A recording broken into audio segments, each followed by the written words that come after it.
Destiny 2 Lore. Season of Dawn Preview. The Accolade. Jasleen was 9 cycles old. She stared out from the top of a hill across a blasted, ashen landscape. This morning, this had been her village, before the fallen ketch and its walkers arrived. Those were equally ruined, reduced to a trio of smouldering, metallic husks at the centre of town. But Jasleen was alive, and so were her parents, and her neighbours too, thanks to the Titan who patrolled the region. That light-bearer, a giant in an iron suit, watched curiously as her father tried in vain to smoke a fire into existence. Her mother stared in silence at the burning ash that used to be their home. Together they were waiting for the rest of the villagers to return with dinner, local berries, if they were lucky. "You should come with me," the light-bearer said to the 3 of them. "Humanity must unite. There is a foundation forming under the Traveller. Let me take you there." "We would never make it," Jasleen's father growled, fumbling with his bow drill. "We can't afford to dream like you can." "I would protect you," the Titan said. Jasleen's father ignored him, her mother too. "My neighbour says dregs eat children," Jasleen said to break the silence. "I've seen it," the Titan replied. "I feel sorry for them. The dregs." The Titan looked down at her for a moment, then swept his gaze across the ruin of their lives. "What is their suffering compared to yours? You lost everything today, and still, it was a good day, as these days go." She craned her neck to look up at him. "What do you mean?" "About what? Why is it a good day?" "I did not arrive too late to help. I did not die today." "Do you worry about dying?" she interrupted. "I worry about not helping." "Have you ever lost a fight?" "More than I can count. I am no Ikora Ray, no Radagast." "Who are they?" "Guardians, like me." Jasleen shrugged, her skinny shoulders sharp under her ratty tunic. "That's okay, you're my favourite." "We remember those who help us." "Has anyone ever helped you?" He nodded. "Yes, oh yes." "Who, the speaker?" He thinks for a moment before replying. "No, a guardian, like me, saved me from the fallen when I was young, when I had lost everyone I was meant to protect. That guardian is why humanity must go to the Traveller." Jasleen furrowed her brow. "What do you mean?" "That guardian's ghost and light showed me a vision of humanity's potential. The land beneath the Traveller becomes a place of safety. The foraging party returned with rabbits. They would eat well tonight.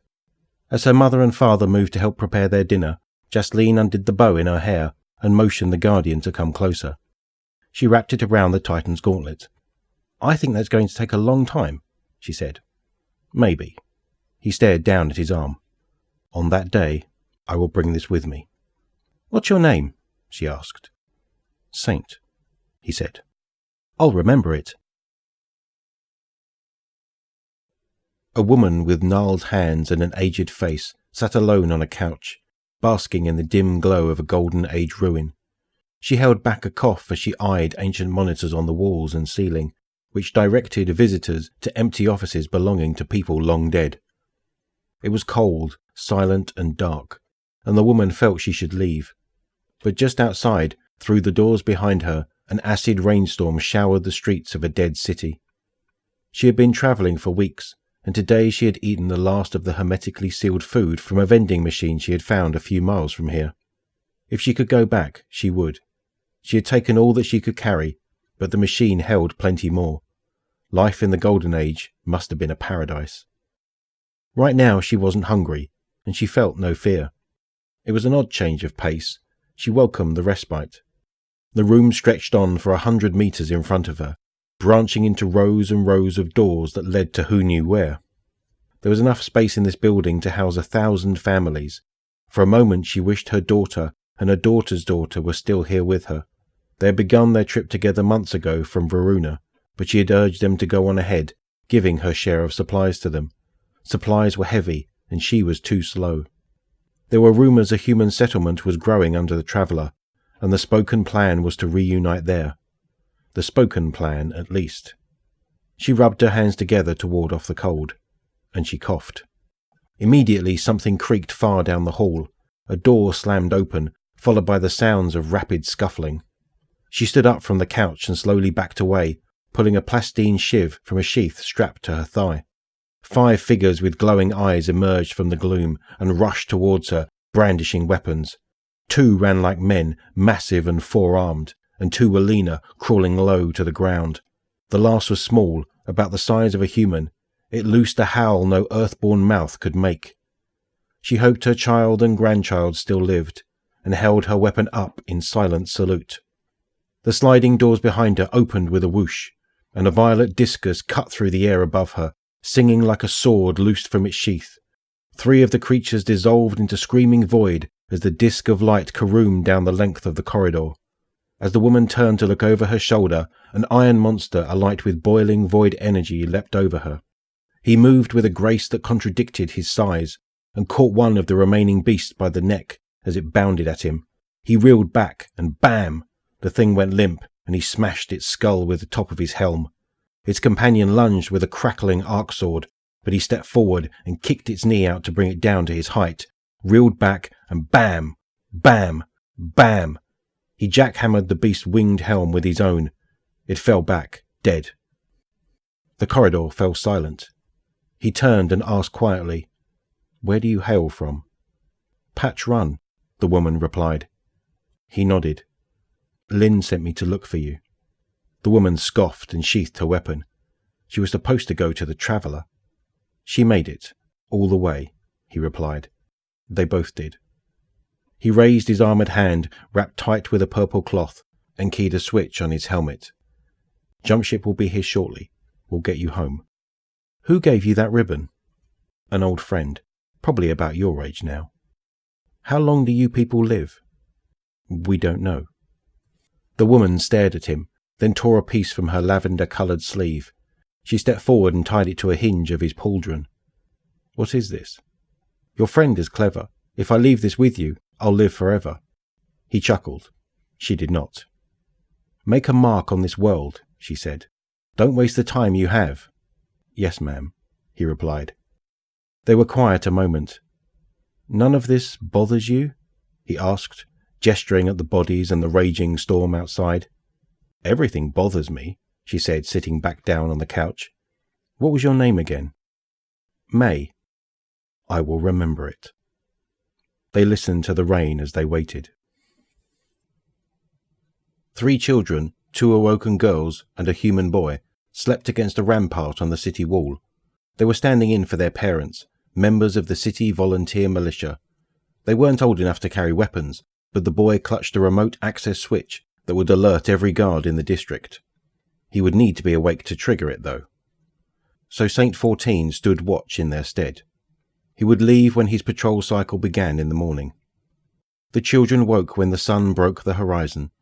They pretended not to see him, but when one of the girls tore her handkerchief in 2 and tied one half to the Titan's pauldron, the other 2 did the same with scraps of cloth and fabric. He asked for their names, but they weren't supposed to give their names to strangers, and all parted amicably.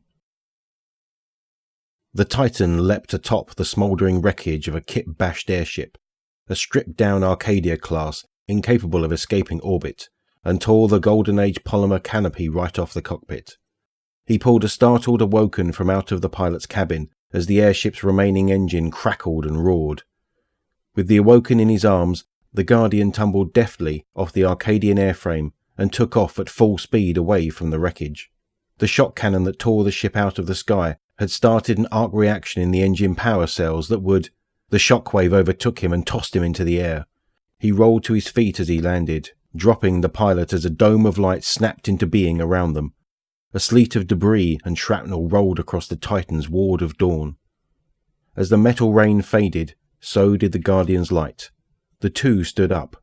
The Titan pulled a Daystar SMG-2 from a back holster, checked to see if it was loaded, and handed it to the Awoken. "You are lucky. The Fallen shot you down 20 miles from the Traveller. They will not bother you again. Head south."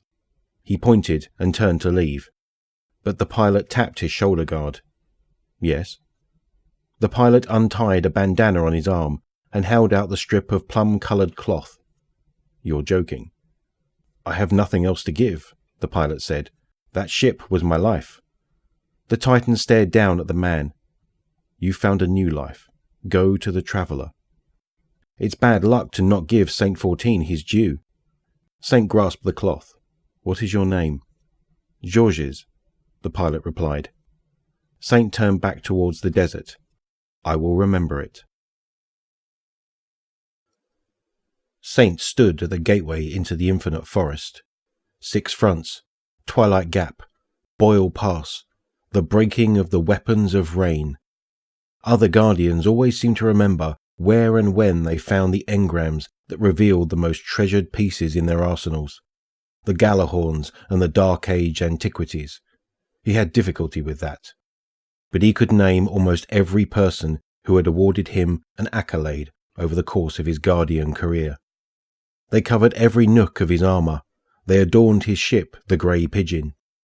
He had never talked about them, and, as he looked up at the yawning translucent field before him, he wished that he had. I never found Osiris, but I've killed enough Vex to end a war, and they, in turn, struck a fatal blow. They completed a mind with the sole function to drain the light from me. It worked very well. Don't worry. Not that you worry much. It took them centuries to build, keyed to the unique frequency of my light, and I sit atop its shattered husk. I mourn that I will never reach the heights you have. To me, you represent everything a guardian can become. Yours is a thriving city, so different from mine. My whole 14th life, I fought to make my city yours. I never finished. All I have left is this weapon. The cryptarchs say you crafted it yourself, built it out of scraps and light and sheer will inside the infinite forge. I'll make sure it finds its way back to you. When you gave it to me, I swore I would make it my duty to follow your example. I'm still trying. Saint 14. Panoptes, the infinite mind, was dead, and so was Saint 14. Osiris looked down at what remained of his friend. The infinite forest shimmered around him. The Vex had built a dais to carry the body of Saint 14. The Titan had been stripped of light. There was no obvious killing wound on his armour. Perhaps they had repaired it. Sagira ran a beam of light across the body. Saint carried these ribbons everywhere, she whispered. He called them his accolades, Osiris replied. What were they for? Osiris was quiet for a long moment. He sat staring at the tomb. I never asked.